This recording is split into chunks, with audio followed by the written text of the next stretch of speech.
Alors je voudrais ce matin nous parler de quelque chose d'important. Nous sommes dans une période de transformation de notre personnalité, une période où nous avons besoin de voir le Seigneur se révéler en nous.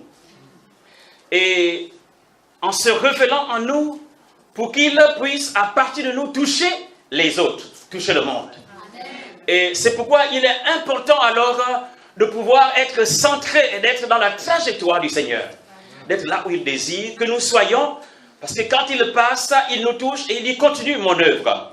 Et c'est ainsi qu'il y a certains principes que ce matin, nous allons alors voir. Je pense que vous avez votre Bible. Je vais parler de la base de notre victoire en Christ. La base de notre victoire en Christ. Et la Bible déclare dans le livre de Genèse 1, nous lisons les 3 premiers versets. Genèse 1, 1, 2, 3. Au commencement, Dieu créa le ciel, Dieu créa les cieux et la terre. Vous connaissez ce passage. Au commencement, Dieu créa les cieux et la terre. Verset 2.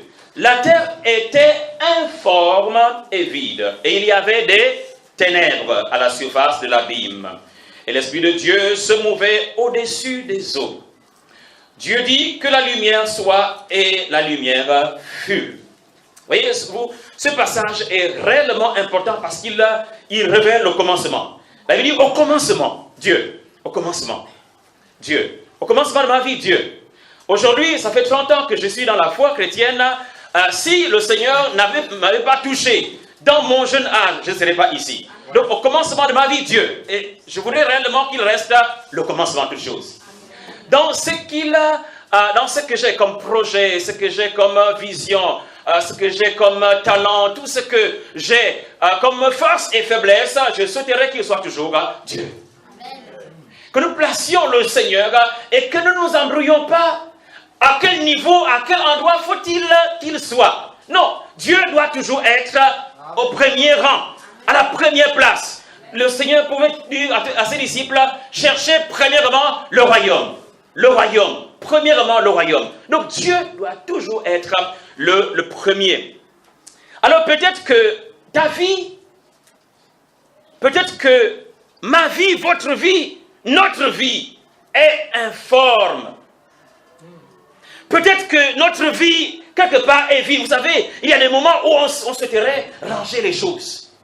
Mais j'arrive, je marche, j'entame certaines voies, mais les choses semblent toujours être comme informes.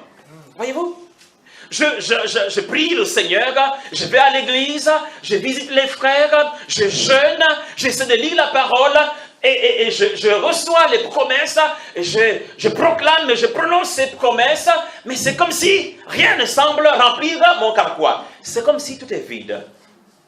Voyez-vous, la Bible en parle que la terre était informe et vide. Et si vous pouvez vous souvenir du passage de Genèse 2 au verset 7, dit que Dieu forma l'homme de la poussière de la terre. Donc, cette terre-là, cette terre que je suis, la Bible en parle aussi que la terre était informe et vide. L'auteur a parlé tout à l'heure du tohu-bohu. C'était un chaos total.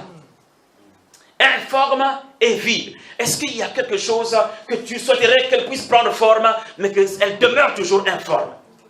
Ça fait peut-être plusieurs années que tu es en train de courir après une vision. Tu es en train de courir après quelque chose, mais ça semble être informe. Pas de forme. Vide quelque part. Et tu souhaites que la lumière jaillisse quelque part. Tu pries et tu professes, mais c'est comme les ténèbres couvrent toujours une surface de ton être, une surface de ta maison, de ta société, ton travail. Pas de promotion, ta vie chrétienne, pas d'avancement. Tu sens que les autres progressent, mais pas toi. Les autres avancent dans leur talent, mais pas toi. Les autres augmentent dans leur don, mais pas toi. Qu'est-ce qui se passe? C'est comme si un certain nombre de ténèbres couvrent cette surface de ta vie. Et puis comme ce que tu amènes rentre comme dans l'abîme, quelque part, mais où se trouve telle et telle chose, c'est comme un trou noir quelque part, tu souhaites récupérer. Oh Seigneur, où es-tu? C'est comme si le Seigneur sans nous abandonner, c'est comme si c'est dans l'abîme. Mais vous savez, dans toutes ces choses, il y a une bonne nouvelle. Alléluia. Il y a toujours une bonne nouvelle. Vous voyez, parfois, quand l'ennemi tourne autour de nous, il décide beaucoup de choses et on lève les yeux, on regarde toutes ces choses et ça nous trouble, ça nous met dans l'inquiétude. Je ne suis pas ceci, je ne pourrais pas faire ceci, je ne peux pas ceci, je n'ai pas ceci. Vous voyez, chaque fois, je ne. Et toujours la négation. C'est toutes ces choses qui sont devant nos yeux. Et nous les professons, malheureusement. Mais dans toutes ces choses, Dieu n'a pas fini son histoire avec ses enfants. Dieu n'a jamais terminé son histoire. Alléluia. La Bible déclare que, tandis que le verset 2 était comme ça là, informe et vide, et puis ténèbres et abîme, mais, virgule, quand on dit virgule, comment on est bon, virgule, c'était juste une virgule. Il y avait toutes ces choses qui étaient là. Mais la suite de ce même verset, la Bible dit que et l'Esprit de Dieu se mouvait au-dessus des eaux. Oui, il y a ténèbres, oui, il y a abîme, oui, il y a ceci et cela. Mais il y a aussi l'Esprit de Dieu. Et l'ennemi et ténèbres et toutes ces choses veulent nous faire oublier qu'il y a l'Esprit de Dieu. Et qu'il a été envoyé expressément afin de nous prendre d'un stade vers un autre, afin de nous enseigner et de révéler la gloire de Dieu. Il y a l'Esprit de Dieu. Il y a l'Esprit de Dieu. Nous ne devons pas oublier cela. L'Esprit de Dieu est avec nous. Et Dieu n'a pas fini de construire son histoire avec toi. Dis avec toi, dis avec moi, dis avec moi. Dieu n'a pas terminé de construire son histoire. Et vous savez, le Saint-Esprit cherche à trouver. Il cherche à trouver ce qui lui donnera la forme pour agir. Il cherche. Tandis qu'il est là, il s'émeut dans l'église, dans la communauté et dans la vie des enfants de Dieu. Il cherche quel élément qui va m'amener à descendre dans la vie de cette personne afin que je puisse réellement me mouvoir et commencer à agir. Il cherche un élément. Il cherche un élément. Alors ce matin, c'est pourquoi j'ai parlé, pour ceux qui prennent des notes, de la base de notre victoire en Christ. La base de notre victoire en Christ. Alors, lisons s'il vous plaît dans le livre de 1 Timothée 4, verset 6. 1 Timothée 4, 6. 1 Timothée 4, 6. Praise God. Amen. 1 Timothée 4, 6. En exposant ces choses, aux frères, tu seras un bon ministre de Jésus-Christ. Nourri des paroles de la foi et de la bonne doctrine que tu as exactement suivie. Nourri, manger la bonne chose, n'est-ce pas? Hein?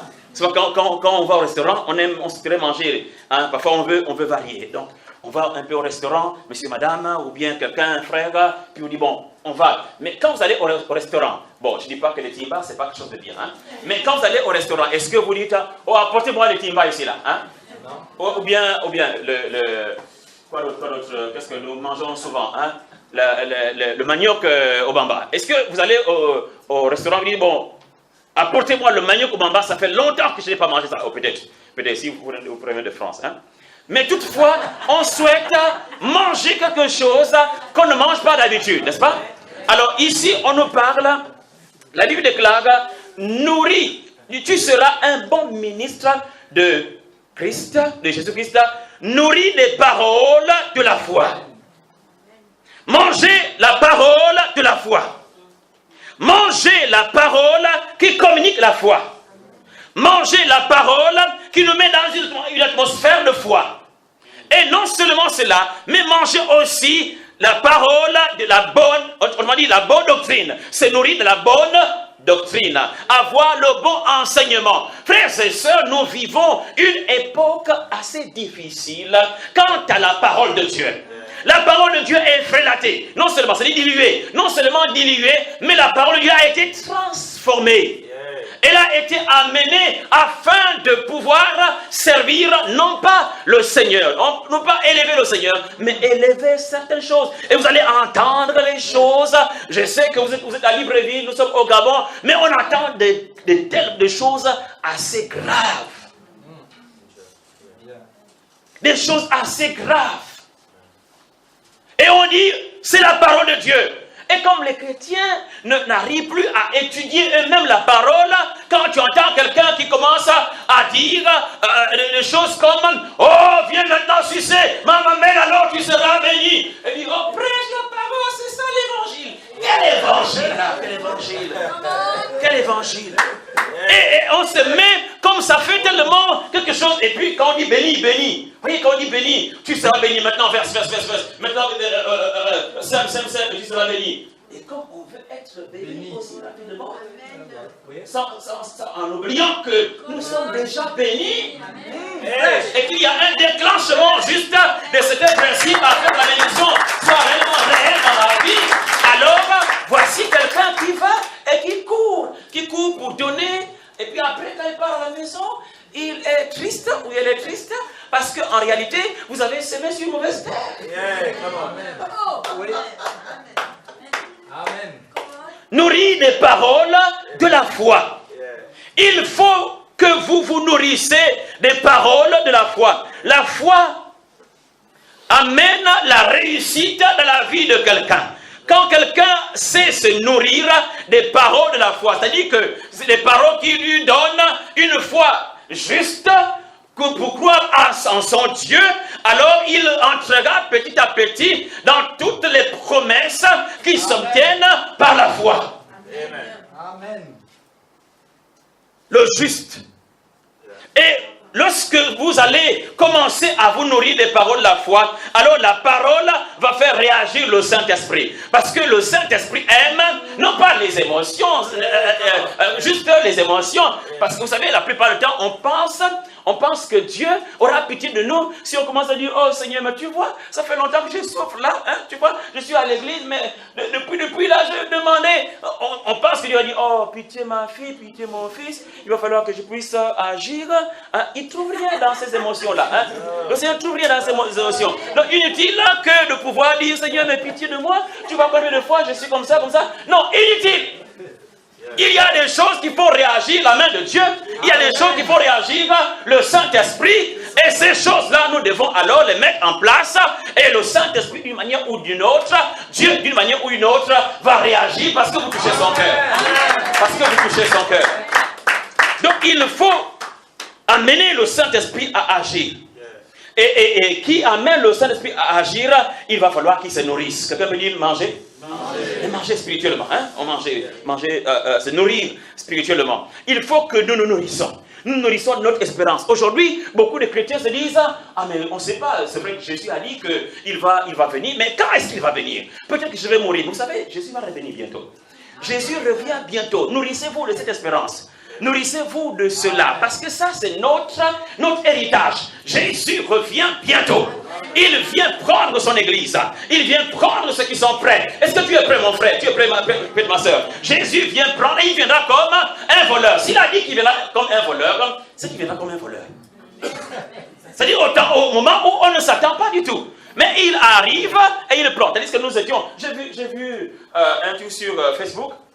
Une image comme ça, le pasteur est en train de prêcher. Je ne sais pas si vous avez vu ça. Le pasteur est en train de prêcher, et puis il parle de Jésus qui vient, comme ça, là, la Bible tombe. Et puis, quelques-uns regardent, et ça m'a réellement, en même temps, dès que j'ai vu la première fois, ça m'a bougé le cœur. Vous vous rendez compte que nous sommes en train de prêcher, je suis en train de prêcher, je dis, Jésus, je suis parti. Amen. Hein? Ah, mais il est où? Il est encore Jésus. Non, je suis parti, c'est fini. Je suis parti. Amen. C'est parti.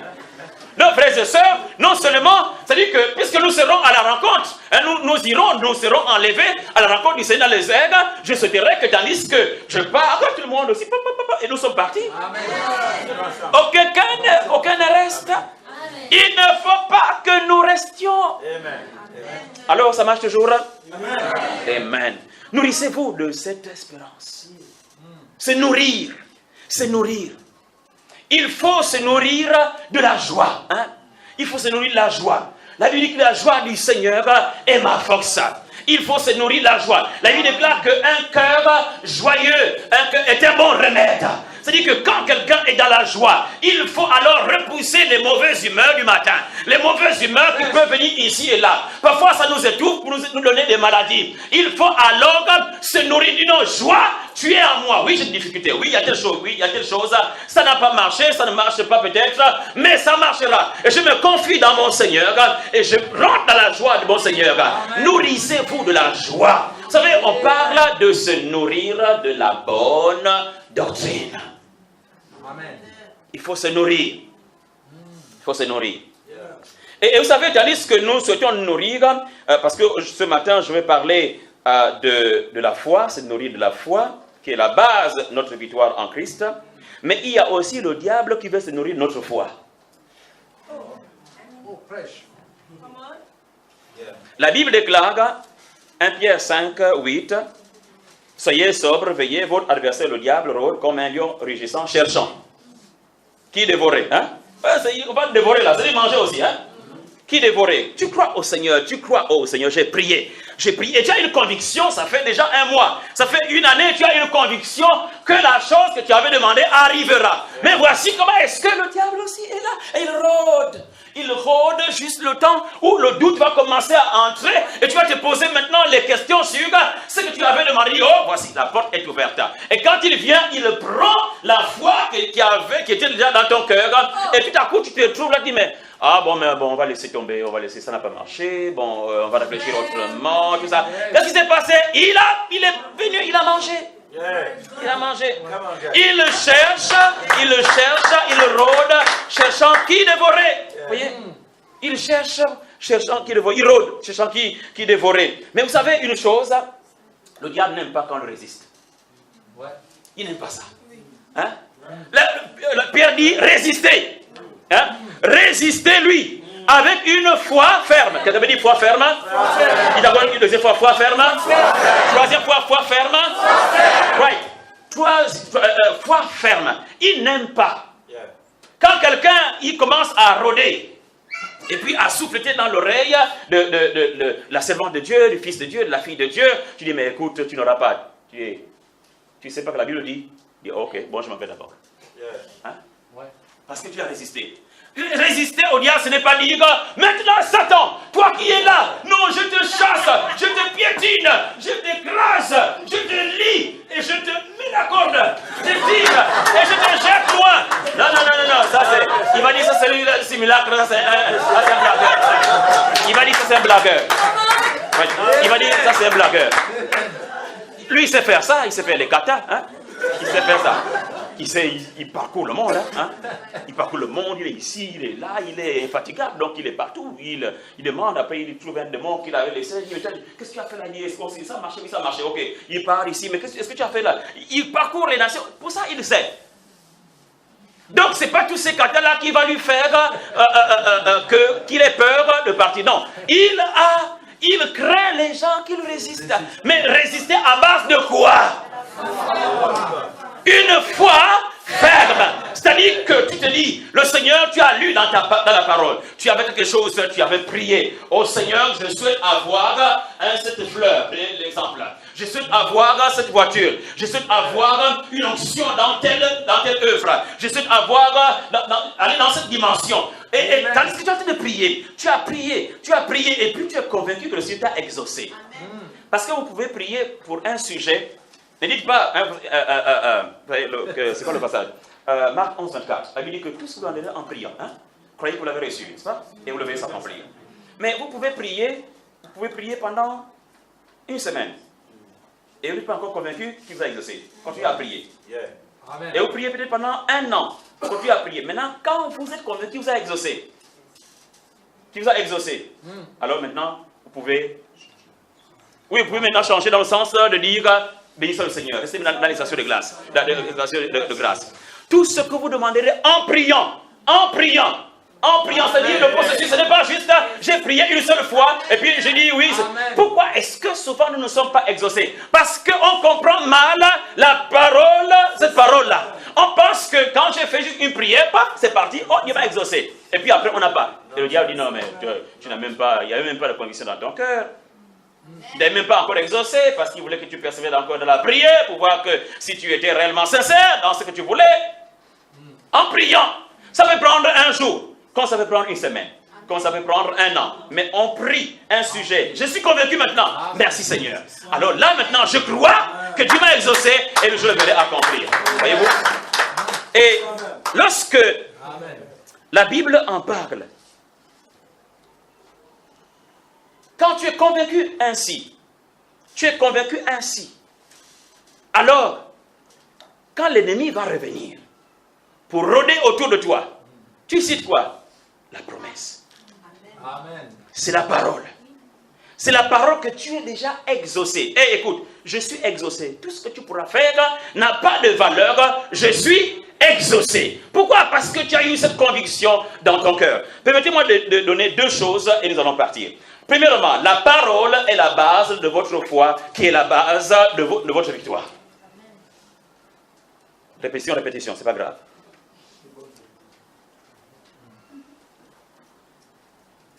La parole est la base de votre foi, qui elle est la base de notre victoire.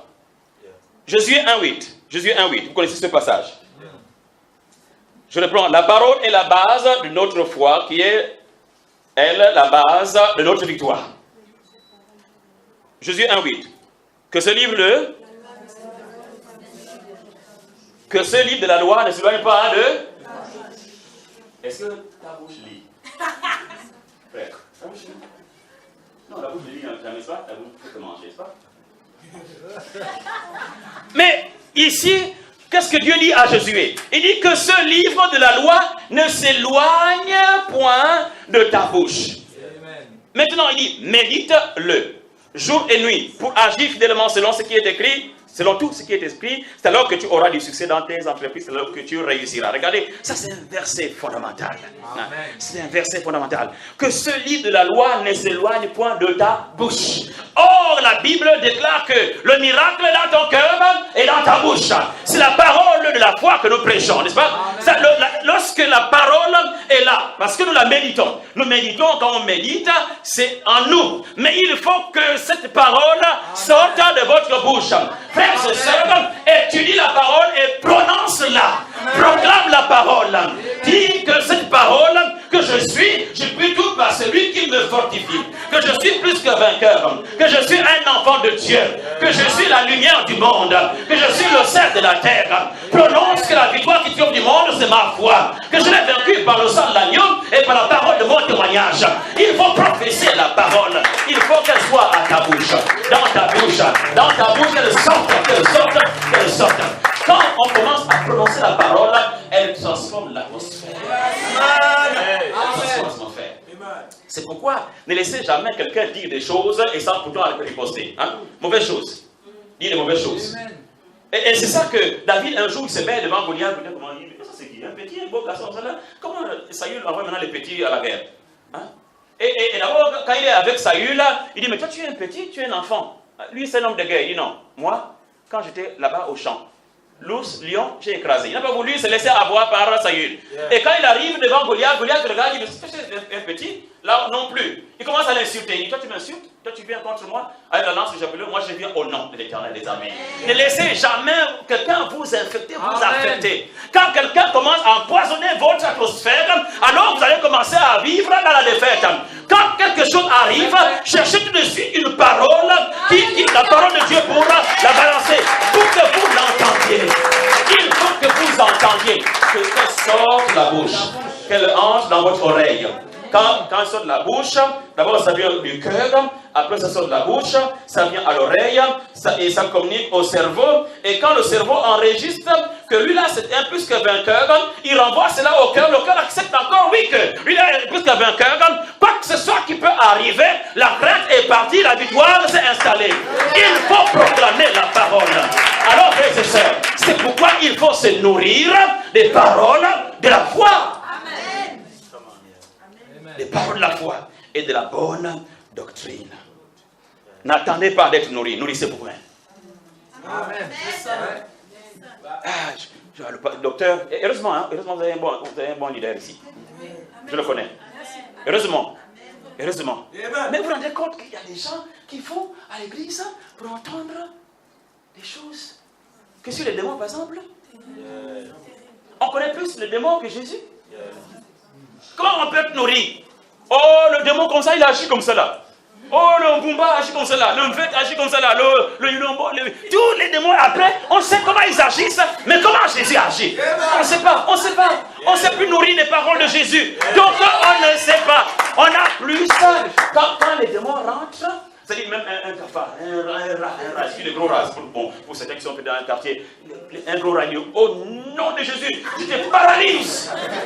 Mais c'est un rat normal, il suffit de prendre un bâton pour aller le poursuivre, et puis le frappe, et il va mourir, Ah non, si vous avez été envoyé, maintenant, je te paralyse au nom de Jésus.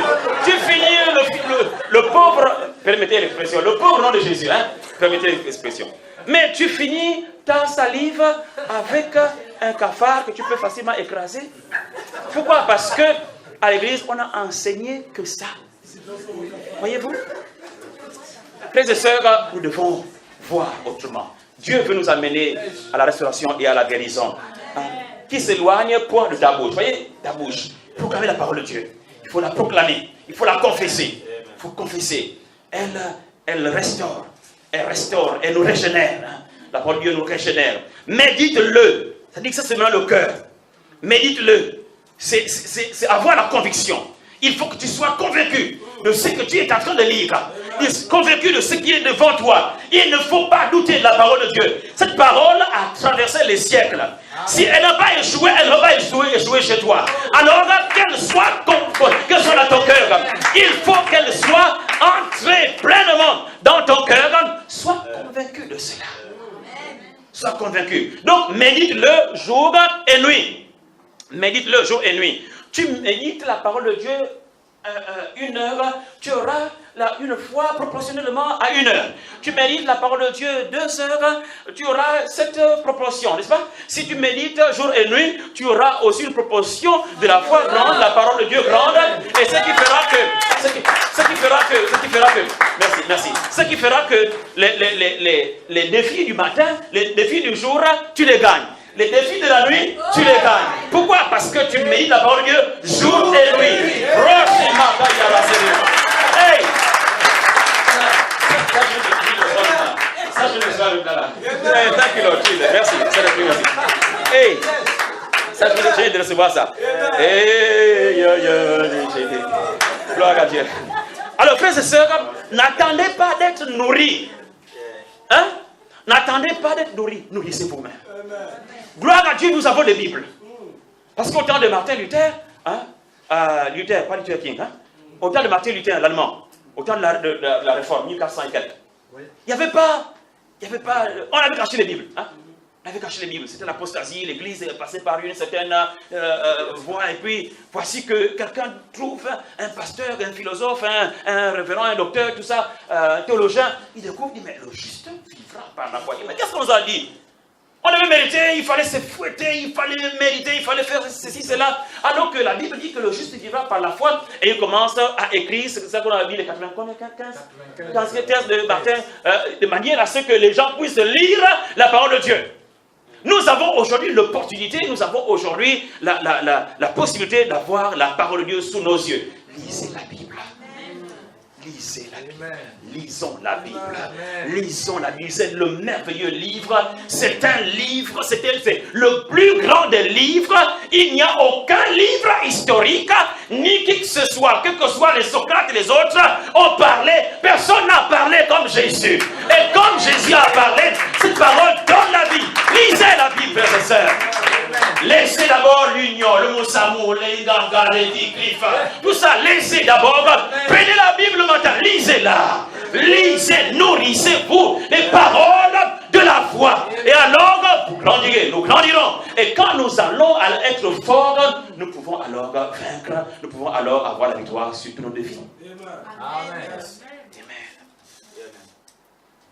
La Bible déclare que nous ne marchons pas par la foi. Non, nous ne marchons pas. Non, car nous marchons par la foi et non par la vue. Non, par la vue. Il y a des choses que tu vois, hein? Il y a des choses que tu vois, ces choses-là ne sont pas forcément des choses que Dieu a établies, qui vont influencer. Hein. Donc, ce n'est pas que ces choses que tu vois, c'est la destinée. Non. Ces choses que tu vois, ce sont juste des choses parce que nous vivons dans un monde où on voit les choses. Alors, puisqu'on voit les choses, alors tu le vois. Mais il y a une chose de voir, mais il y a une chose que de considérer ce que tu vois. Amen. Il y a des choses que tu vois. Tu dis, oh, mais ça c'est une grosse montagne. Oui, les grosses montagnes doivent être toujours là. Parce qu'il y a les grimpeurs de montagne, n'est-ce pas? S'il y a les grands géants, il y a aussi les amateurs de géants. J'ai apprécié Caleb et Josué. Caleb dit, non, ils seront pour nous comme du pâturage. Hein? Je paraphrase. Nous allons les battre. Et certainement, nous serons vainqueurs. C'était des géants qui étaient là. Et il dit à Josué, après 40 ans du désert, il dit, donne-moi cette montagne. Tu avais entendu ce que Moïse avait dit? Donne-moi cette montagne. Et tu sais qu'il y a les fils d'Anak. Donne-moi. Ça, c'est des personnes qui n'ont pas considéré ce qu'ils étaient en train de voir parce qu'ils marchaient par la foi. Vous voyez, il avait vécu avec Moïse selon la loi, mais il n'a pas regardé la loi. Il a regardé, il dit non, ce genre de circonstances, on ne gagne pas cela par la loi, mais on gagne par la foi. Il y a des choses, frères et sœurs. Oui, tu as fait de grosses études, mais non, peut-être que tu n'as pas fait de grosses études, mais qui a dit que tu ne vas pas atteindre les sommets que Dieu a prédestinés? Pourquoi? Parce que tout simplement, en allant dans l'objectif que Dieu a préparé pour toi, tu arriveras.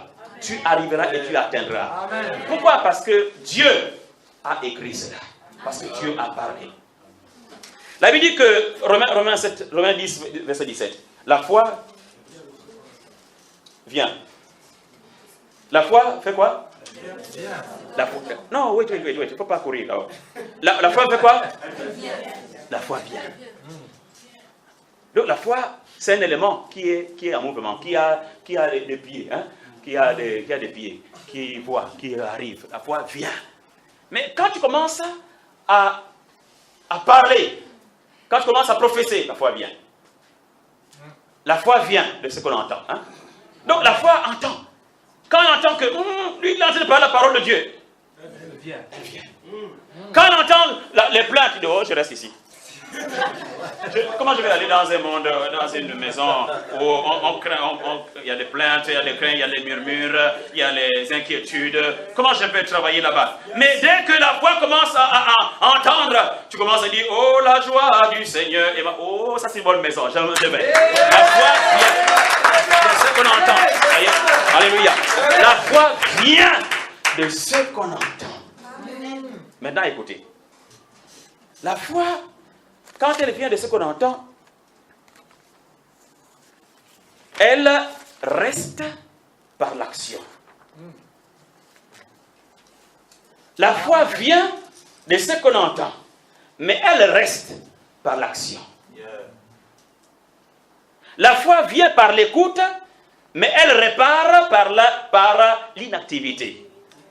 C'est-à-dire que si ta foi, si la foi n'a pas les œuvres, tu entends, parce qu'il faut, quand on parle de la foi c'est quoi? La foi c'est croire, la foi c'est confesser, et la foi c'est agir. Alors je ne peux pas dire, j'ai la foi. Frère, tu vois, j'ai la foi. Mais elle est malade, là je ne suis pas le malade.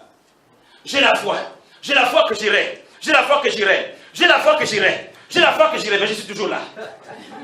Et la foi qui est arrivée parce qu'elle avait entendu que tu disais que je vais aller, elle est venue, mais alors elle prend sa petite porte et s'en va parce que tu es resté, ça fait combien de temps en disant je vais partir, mais tu ne pars pas. La foi vient de ce qu'on entend, mais pas quand on n'est pas dans l'action, pas quand on n'est pas quand on est inactif. Si on veut voir une action en mouvement, elle vient, on agit. Elle vient, on agit. Elle vient, elle agit. Oui, l'église a un défi, alors on demande combien? Je donne mes 100 000, je donne mes 1 million. Ça, c'est la foi agir. Vous savez, quand nous mettons ce genre d'atmosphère, Dieu est tellement content. Tellement content, tellement heureux. Le Saint-Esprit agit quand il y a l'action. N'est-ce pas ce que j'ai dit au début? Le Saint-Esprit agit quand il voit cette action. Alors Dieu dit, lumière soit, lumière vue. C'est là où les choses deviennent palpables est effective dans la vie de quelqu'un. Pourquoi? Parce qu'elle a exercé sa foi. Parce qu'elle a mis sa foi en action. Agissez, frères et sœurs. Il faut que nous agissions. Quand on agit, Dieu, puisqu'il aime les gens qui agissent, il accompagne avec l'onction. La Bible dit, voici les miracles qui accompagneront ceux qui auront cru. Hein? Pas juste croire dans le sens, mais on dit accompagner. On ne peut pas dire accompagner quelqu'un qui reste là. Donc quand on dit, bon, je m'accompagne, c'est que je me suis déplacé. Maintenant, il y a des miracles qui accompagnent ceux qui auront cru. Vous savez, je ne parle pas, j'ai dit que vous avez 30 ans, hein? 30 ans que je suis dans la foi, mais j'ai commencé ma vie chrétienne, j'avais 16 ans. J'avais 16 ans dans la foi. 16 ans, je suis arrivé au Seigneur. Et j'ai commencé à étudier la parole de Dieu. J'ai été bouillant dans la foi. J'étais bouillant. 2 ans plus tard, Dieu me parle. Je suis parti, je n'ai pas même parents. Je n'ai personne. Qui m'a envoyé? C'est moi. J'étais établi pour être la lumière des nations. C'était la parole que le Seigneur m'avait donnée. J'étais établi pour être la lumière des nations, pour porter mon salut jusqu'aux extrémités de la terre. Puis il confirme par une deuxième parole. Toi que j'ai pris aux confins lointains, que j'ai dit, tu es mon serviteur, ne te rejette pas, je t'ai choisi. Je te soutiendrai de ma droite triomphante. Ça, c'était mes 2 paroles. Même quand aujourd'hui, je suis dans une certaine difficulté, je dis, Seigneur, regarde, tu avais dit que toi que j'ai pris aux confins lointains. Et c'est vrai, il m'a pris aux confins lointains. J'étais à Kambala. Hein? Kambala, c'est mon village. Vers le sud de la Nyanga là-bas. Hein? C'est à Kambala. Un village, un petit village. Mais un petit village, permettez que je vous dise ceci. Le prêtre Zacharie, quand le jour où on devait me baptiser, je ne sais pas quel âge j'avais, peut-être 1 an ou moins que ça. Le père Zacharie me prend à l'église catholique. Il me prend et puis, d'abord il baptise tout le monde, on met les gouttes là sur la tête. Et moi, on me donne le nom de Yves Marius. Et après, il me prend. Boum, révélation, père catholique, révélation. Il dit, Oulaboud, c'est ma mère. Cet enfant ira dans le monde entier pour porter le message de Dieu. Amen. Prêtre catholique. En ce temps-là, dans les temps immémoriaux. Et voici, quand ma mère, finalement, quand je réponds à l'appel, je pars, je suis allé à je suis allé en France, je suis revenu sur les États-Unis, je suis revenu. Et un jour, ma mère me dit, tu sais, le père Zacharie t'avait pris. Et là, je dis, oh, donc le Seigneur savait déjà. Amen. Il m'avait déjà amené dans les nations, tandis que j'étais encore bébé à Kambala. Hein. Il m'avait déjà amené. Ah, frère, c'est l'action. Hein. L'action. Mais qui m'a donné l'argent ce jour quand je devais me lever? Mais c'était un inconnu. C'était quelqu'un que j'avais accompagné, un frère, un monsieur. Et je monte dans la voiture avec ce monsieur que j'avais accompagné. Et puis, 2 ans plus tard, quand le Seigneur me parle d'aller en mission, c'est là où j'ai souvenance de ce monsieur-là. Je dis, mais il ne me connaît même pas. Mais comme si mes pieds allaient m'amener. Là, ce n'est pas ce que les frères, les gens vont demander maintenant. Tu reçois la parole de Dieu pour aller.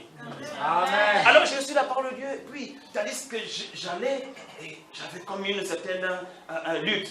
Mais le Seigneur m'a dit, espère en l'éternel. Ça, c'est la parole de psaume. Je ne sais même pas quel psaume. Espère en l'éternel. Je suis allé, puis je suis présenté au frère. Vous connaissez? Ah oui, je t'avais vu avec tel monsieur. Ah oui, mais qu'est-ce qu'il y a? Viens au mon bureau. Et puis, il a prié encore. On prie. Ah, qu'est-ce qu'il y a? Non, Dieu me dit que je dois aller en mission. Je dois aller acheter sa mission au Togo. Et puis, j'ai un défi donc de billets. Ah mais ok, d'abord, mais écoute, reviens mercredi et puis je te donnerai. C'est fini. Pour la première fois, il me donna en ce temps-là, en 1989, en ce temps-là, beaucoup n'étaient pas encore nés, en ce temps-là, 100 000 francs. 100 000 francs, c'était mon billet. J'ai pris mon billet, il coûtait 79 600. En ce temps-là. Voyez-vous? Et j'ai pu aller simple. Parce que Dieu n'a pas dit revenez. Hein? Il a dit allez.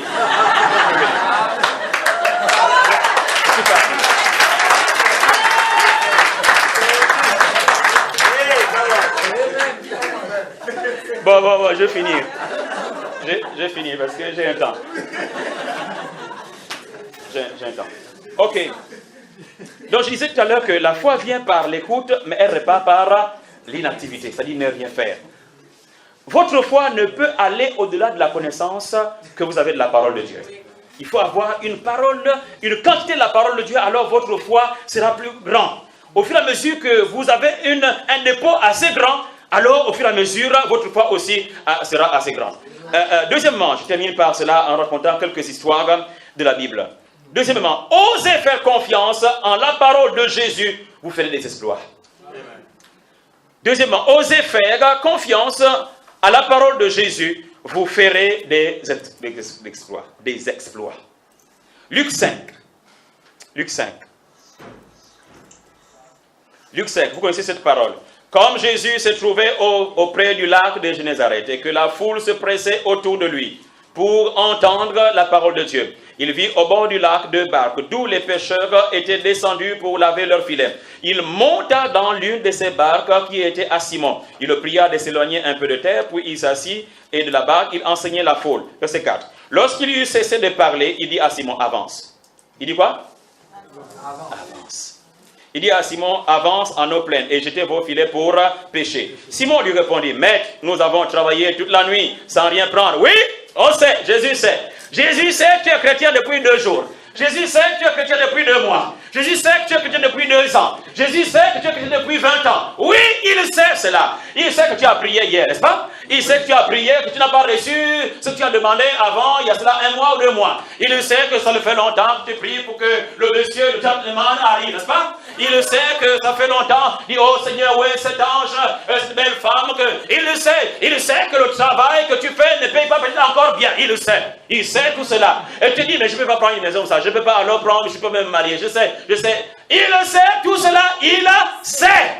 Amen. Mais qu'est-ce qu'il a dit? Il dit avance. Je n'ai pas dit la théologie, je dis avance. Jésus dit avance, tu parles. Hein? Oh non, Seigneur, Jésus a dit avance. Si tu avances, mais tu vas voir les choses. Amen. Et il dit, mais nous avons péché toute la nuit sans rien prendre. Point virgule. Mais il s'arrête là. Chez nous, en Pounou, on dit au fioto. Hein? Mais, vraiment, hein? C'est comme ça qu'il a. Mais, il fioto là. Hein? Mais, sur ta parole, sur ta parole, je jeterai le filet. Regarde ce que le Seigneur dit. Il dit avance, avance. Mais tu me regardes, je dis avance. Come on, regarde.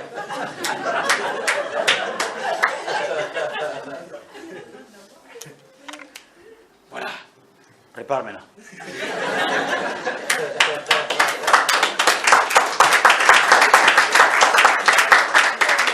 Il m'a salué parce qu'il est avancé. Même si la Bible dit que la main de Dieu n'est pas courte, c'est le seul qui a la main longue. Hein? Donc, même si je vais saluer mon frère, s'il n'avance pas, on va faire tout ça. Rien, parce que la distance est assez. Donc, quand il faut avancer, mais qu'est-ce qui s'est passé? Lorsque Jésus a dit, avance, avance en eau profonde. L'atmosphère a commencé alors à se transformer. Il n'y avait pas de poissons là. Pierre dit, moi, on a pêché toute la nuit. Il sait où on pêche. Il sait. Il sait à quel niveau on jette le filet. Et les poissons n'étaient pas là, au bord là, à cette distance. Mais lorsque Jésus a dit, avance en eau pleine et pêchez, à ce niveau-là, la parole de Jésus a rassemblé tous les poissons, a pris tous les poissons qu'il fallait, hein, les bons poissons qu'il fallait pour que Pierre soit heureux. Les bons poissons, la parole, c'est la parole qui va chercher votre mari. Hein,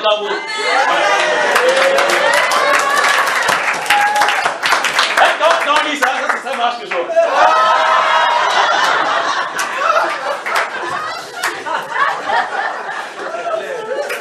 Yes. Mais ceci est une réalité aussi.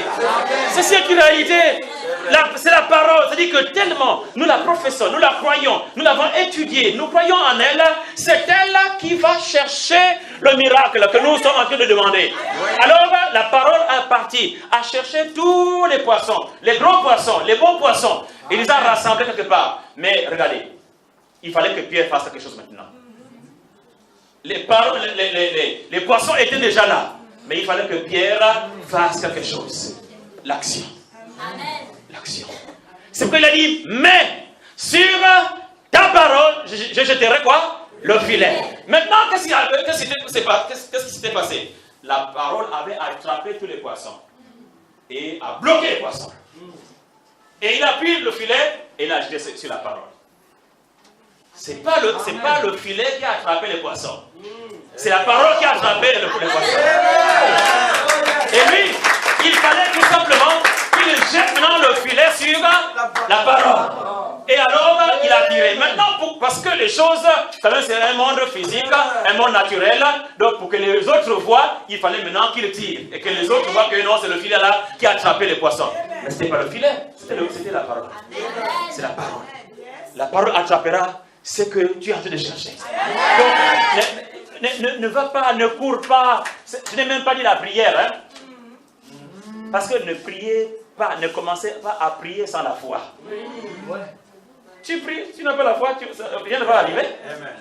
Ne commence pas à prier sans la foi. Ne commence pas à jeûner sans la foi. Ne commence pas à faire un projet sans la foi. Quelqu'un qui fait un projet, il ne croit pas que ça va réussir.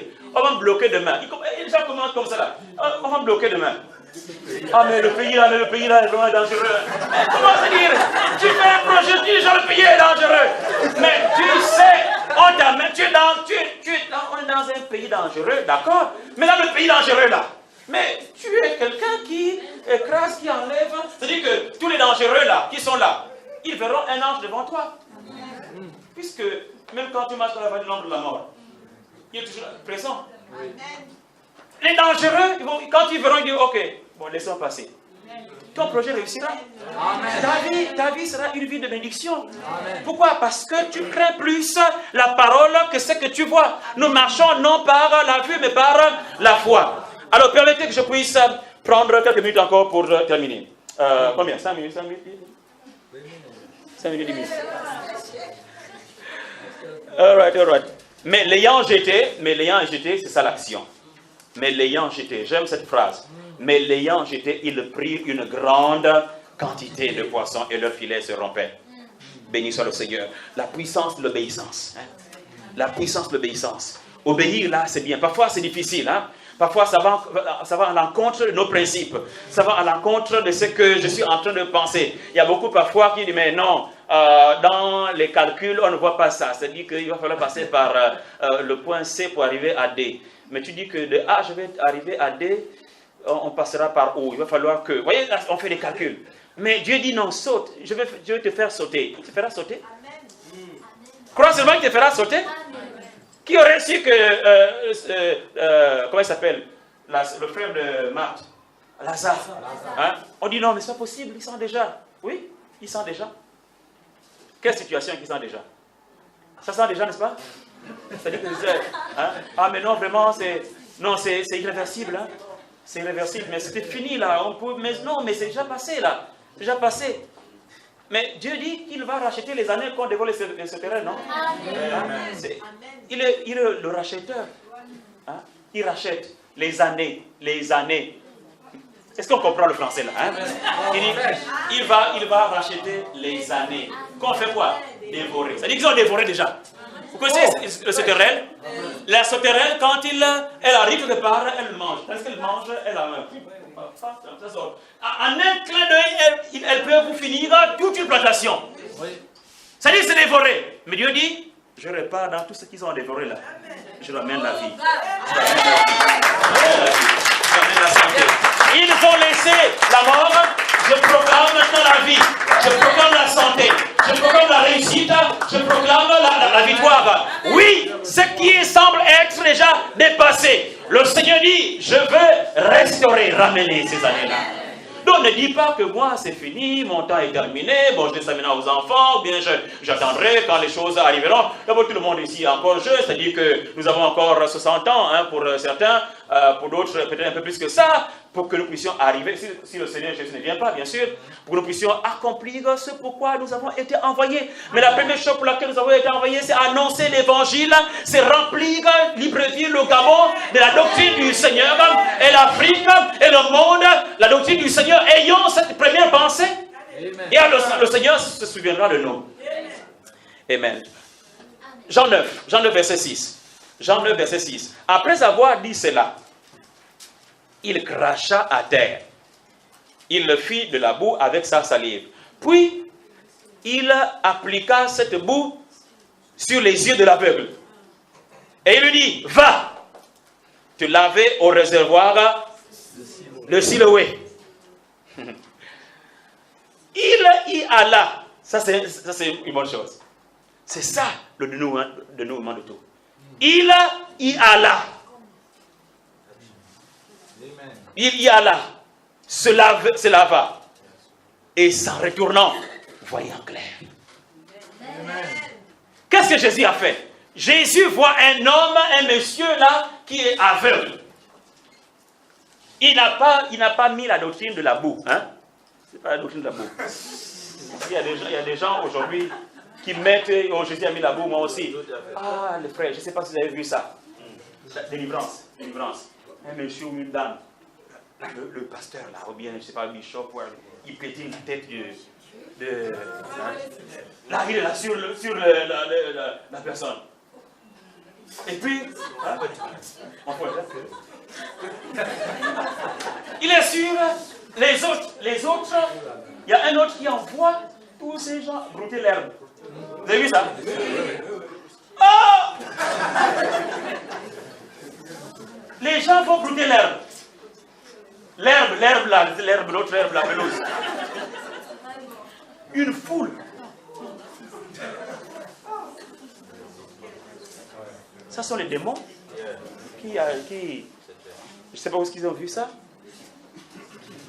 Donc ici, ce n'est pas une doctrine. Hein? Quand tu vas prendre le ministère, tu vas te lever dans le ministère, c'est parce que le pasteur avait dit que Jésus a mis la boue, donc pour faire le miracle, il faut que je mette la boue aux gens. Plus jamais il a dit cela, plus jamais il n'a fait cela. C'était spécifique, c'était un temps pour ceci, Dieu, le Père lui avait révélé ça et puis c'est terminé. Voilà. Donc, il dit, va te laver au réservoir de Siloé.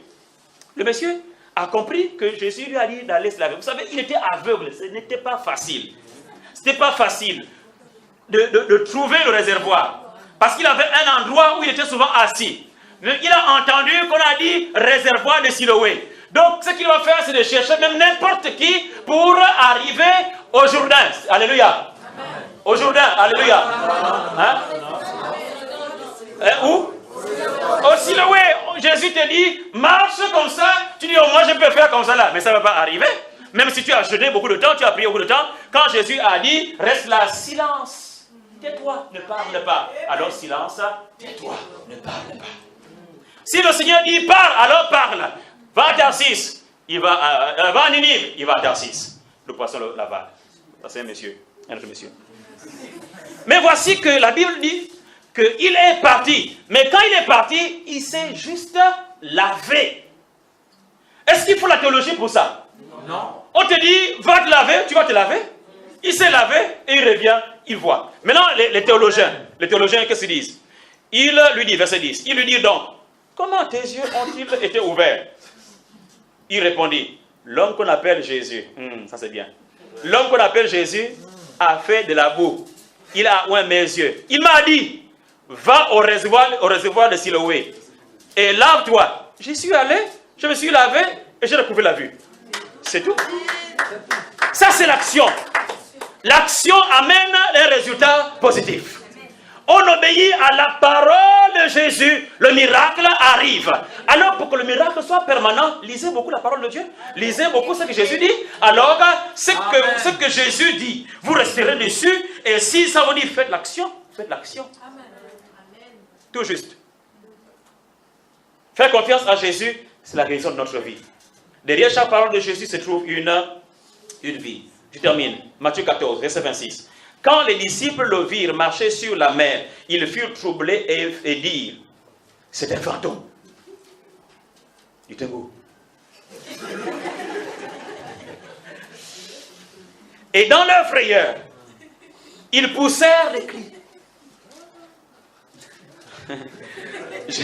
Jésus leur dit aussitôt, rassurez-vous, c'est moi, n'ayez pas peur. Écoutez, il dit c'est moi. Hein?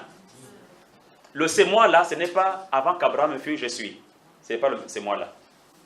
Ce n'est pas le même c'est moi. Quand ils ont crié, ils disent oh, ça c'est qui? C'est fantôme. Il dit non. Vous me connaissez? C'est moi. Le même là, qui est resté de l'autre côté, qui a multiplié le pain. Non, c'est moi, c'est toujours le même. Pourquoi est-ce qu'ils ont eu la frayeur? Parce qu'ils étaient dans une sphère qu'ils ne comprenaient pas. Une autre dimension qu'ils n'avaient pas encore expérimentée. Ils disent non, mais ça c'est pas possible. Ils ont réfléchi rapidement, ils disent mais c'est pas possible. Ce n'est qu'un fantôme qui peut marcher sur l'eau. Mais ils n'ont pas compris qu'un homme de la foi aussi peut marcher sur l'eau. Alors Pierre dit, mais si c'est toi dans le sens, si c'est toi Jésus, homme. Il n'a pas marché sur l'eau parce qu'il était Dieu. Hein? Non, il a marché parce qu'il était un homme de foi. Il n'y avait plus de bateau. S'il y avait un bateau, il devait ramer. Mais il n'y avait plus de bateau. La seule chose qu'il a vue, c'était qu'il n'y a plus rien, je marche. Il faut que je le poursuive. Et alors, il marcha sur l'eau. Jésus homme. Pas Jésus Dieu. Jésus homme. Et quand Pierre le voit, il dit, si c'est toi, alors ordonne comment si j'ai fait ça. N'est-ce pas? Ouais. Jésus, il dit, viens. Pierre sortit de la barque. Il marcha. Il a marché sur l'eau. Ouais. Est-ce qu'il était Dieu? Non. C'était un homme. C'est la preuve que Jésus était là, dans la dimension d'homme. Mais un homme dans la foi. Amen. Un homme dans la foi. Amen. Chaque fois que nous allons rentrer dans cette dimension, Dieu va bouleverser les choses. Amen. Dieu va bouleverser les choses. Je voulais aller aux États-Unis. Il y a cela par quelques années là. Puis je n'avais pas d'argent. Puis on a commencé à prier. J'ai eu un peu d'argent, mais je n'avais pas. Il fallait que réellement je puisse avoir au moins 800 000 pour le billet, aller-retour. Puis un soir comme ça, là, quelqu'un m'appelle. Pasteur, tu es à la maison? Oui, je suis à la maison. Ok, j'arrive. Elle arrive. Elle vient et puis un paquet. Et le mot qu'elle avait dit, voici le paquet. Voilà le paquet. 800 000. Dieu, qu'est-ce qu'il fait? Il touche. Tu fais le projet? Tu as confiance en lui? Lui, il cherche qui, dans quelque part là-bas, pour venir te donner ce qu'il faut. Mais tu restes confiant. Frères et sœurs, il ne faut jamais dire, parce que ça a raté, peut-être 2 heures, 3 heures, bon là c'est fini, je change. Ne changez pas aussi rapidement. Si vous avez entendu, si c'est Dieu qui a mis ça dans votre cœur, ne changez pas aussi rapidement. Le monde pilule aujourd'hui, les gens qui changent tout le temps. Des gens qui abandonnent tout de suite. Ils sont partout dans le monde. Mais aujourd'hui, on veut voir les gens qui ont du cran, les gens qui ont la foi, les gens qui sont déterminés, les gens qui veulent, qui atteignent leur projet, les gens qui atteignent leur but. Et si nous voulons atteindre nos buts, nous devons rentrer dans une autre dimension. La dimension de la foi. Là où Dieu a tout préparé. Parce que Dieu aime ça. Quand on est un peu fou, il dit c'est bien. Amen. C'est là, quand on calcule trop, on est trop intelligent, il dit ok, l'intelligence des intelligents là, je veux confondre. Il a confondu cela avec l'application de la croix. Alors nous croyons, les choses arrivent. Tu crois, les choses arrivent. Tu crois, les choses arrivent. Et certainement, elles arriveront. Ce que Jésus a fait, nous pouvons aussi le faire. Ce que Jésus a fait, nous pouvons aussi le faire. C'est votre décision de marcher sur la parole de Jésus qui vous donnera une meilleure vie en Christ Jésus. Praise the Lord. Est-ce qu'on peut se lever? Merci Jésus. Merci Jésus. Merci Jésus. Merci Jésus. Si tu as douté depuis fort longtemps, reviens maintenant. Dis Seigneur, transforme maintenant ma compréhension. Transforme ma compréhension. Parce que c'est ça que le Seigneur peut faire. Il ouvre l'esprit. Il ouvre l'esprit afin que tu comprennes véritablement la parole de Dieu. Ici, il ne s'agit pas de prier que vous ayez la foi. On ne prie pas pour avoir la foi. Parce que la foi est basée sur ce que nous lisons, sur ce que nous croyons de la parole de Dieu. Alors ce matin, dis seulement, j'accepte la parole de Dieu et aide-moi, Seigneur, à pouvoir maintenant m'y mettre pour entrer dans le processus de la victoire. Élève ta voix dans le nom de Jésus. Praise the Lord Jesus.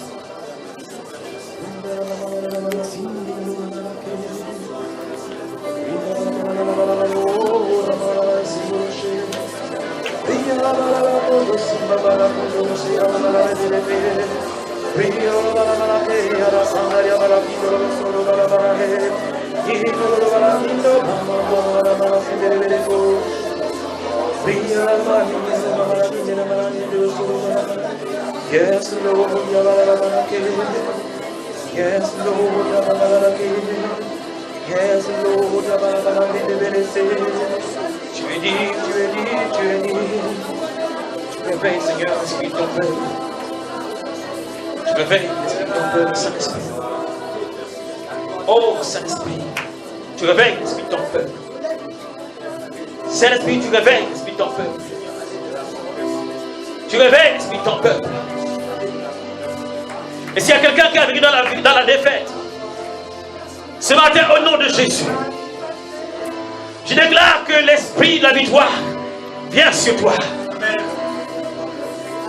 Quelqu'un qui a vécu dans la maladie, au nom de Jésus, je déclare la guérison ce matin.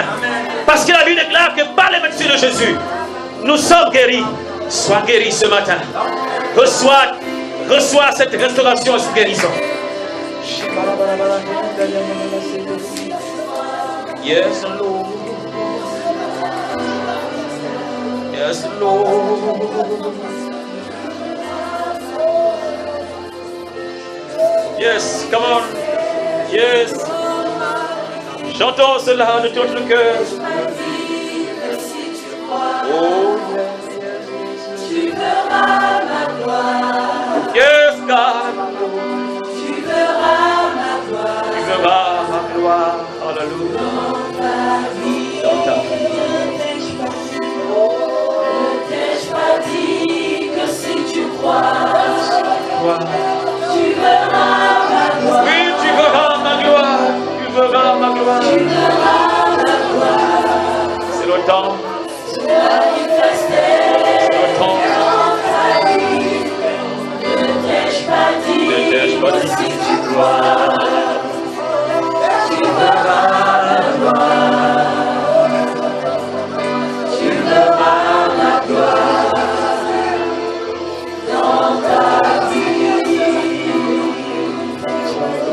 Ne t'ai-je pas dit que si tu crois, tu verras ma gloire. Oh, Lord Jesus. Tu verras ma gloire C'est le temps. manifester dans ta vie. C'est le temps. Ne t'ai-je pas dit que si tu crois, tu verras ma gloire. Tu verras ma gloire dans ta vie. Ce matin, au nom de Jésus, tout ce qui est informe dans ta vie, tout ce qui est informe, au nom de Jésus, je déclare la lumière. Tout ce qui est vide, j'appelle le remplissage. La plénitude, au nom de Jésus. Là où les ténèbres ont subsisté, je déclare, je proclame la lumière. Au nom de Jésus, dans ta conscience, tu vois maintenant, tu verras la lumière jaillir dans toute forme de ténèbres et toute forme d'abîme. Au nom de Jésus, je ferme cela. Je ferme l'abîme dans le nom de Jésus. Et je déclare que maintenant, sur une bonne terre, la semence sera semée et produira. Ce matin, tu es la faveur en ce lieu pour restaurer les vies, Seigneur. Merci, Saint-Esprit, parce que tu es là pour régénérer, juste régénérer. Élevons juste encore la voix, bénissons le Seigneur, adorons le Seigneur pour ceux qui peuvent, adorons en langue, adorons le Seigneur pour